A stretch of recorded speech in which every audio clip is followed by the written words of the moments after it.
بسم اللہ الرحمن الرحیم۔ السلام علیکم ناظرین، امید ہے آپ سب خیریت سے ہوں گے۔ ناظرین، آج ہم آپ سے انتہائی عجیب معلومات شیئر کرنے جا رہے ہیں۔ ویڈیو کا ٹائٹل دیکھنے کے بعد یقیناً آپ حیران ہوئے ہوں گے کہ فریج رکھنا کون سی مذہب میں حرام ہے، لیکن پوری ویڈیو دیکھنے کے بعد آپ اصل مقصد سمجھ جاؤ گے۔ اس لیے آپ سے ایک چھوٹی سی گزارش ہے کہ اس ویڈیو کو سکپ کیے بغیر پوری دیکھیے تاکہ آپ پوری طرح معلومات سے مستفید ہو سکے۔ اور اگر ابھی تک آپ نے ہمارے اس چینل سلوان ٹی وی کو سبسکرائب نہیں کیا تو پلیز یہ سبسکرائب کر کے بل نوٹیفیکیشن آن کر لیجئے تاکہ ہماری ہر نئی آنے والی معلوماتی ویڈیو کا نوٹیفیکیشن آپ تک آسانی کے ساتھ پہنچ سکے۔ تو ناظرین، چلتے ہیں اپنی اصل موضوع کی طرف۔ ایک شخص اپنا قصہ بیان کرتا ہے کہ مجھے ایک بار ایران کے ایک گمنام قصبے میں جانے کا اتفاق ہوا۔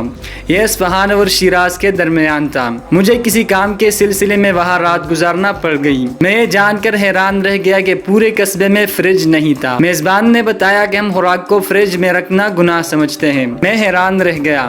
وہ بولا، شاہ ایران کے دور میں حکومت عوام کو فریج خریدنے کی ترغیب دیتی تھی۔ قسطوں پر ٹی وی اور فریج مل جاتے تھے۔ پورے شہر نے فریج خرید لیے۔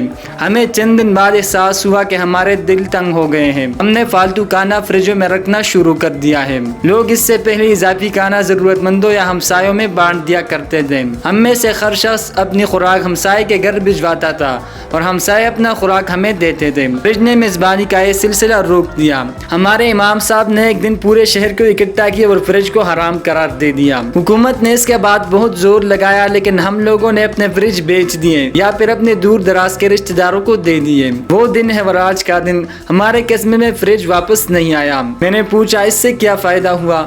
وہ ہنس کر بولا، بہت فائدہ ہوا۔ ہمارے پورے شہر میں کوئی شخص بھوکا نہیں سوتا۔ لوگ پیٹ بھر کر کھانا کھاتے ہیں اور باقی کھانا کسی نہ کسی مسکین، حاجت مند یا بھوکے کو دے دیتے ہیں۔ ہم لوگ ہمسایوں میں بھی کھانا بانٹتے ہیں۔ یوں پورے شہر میں کوئی بھوکا نہیں رہتا۔ اس دن کے بعد ہمارے گاؤں والے اپنے گھر میں فریج رکھنا حرام سمجھتے ہیں اور فریج میں کوئی کھانا نہیں رکھتے اور نہ ہی اپنے گھر میں فریج رکھتے ہیں۔ تو ناظرین، یہ تھی ہماری آج کی چھوٹی سی ویڈیو۔ امید ہے آپ کو ہماری یہ ویڈیو پسند آئی ہوگی۔ ویڈیو پسند آنے کی صورت میں اسے لائک کر کے کمنٹ میں اپنے رائے کا اظہار کرنا نہ بھولے گا۔ اگر ابھی تک آپ نے ہمارے اس چینل سلوان ٹی وی کو سبسکرائب نہیں کیا تو پلیز یہ سبسکرائب کر کے بل نوٹیفیکیشن آن کر لیجئے تاکہ آپ کو ہماری ہر معلوماتی ویڈیو کا نوٹیفیکیشن مل سکے۔ شکریہ۔ اللہ حافظ۔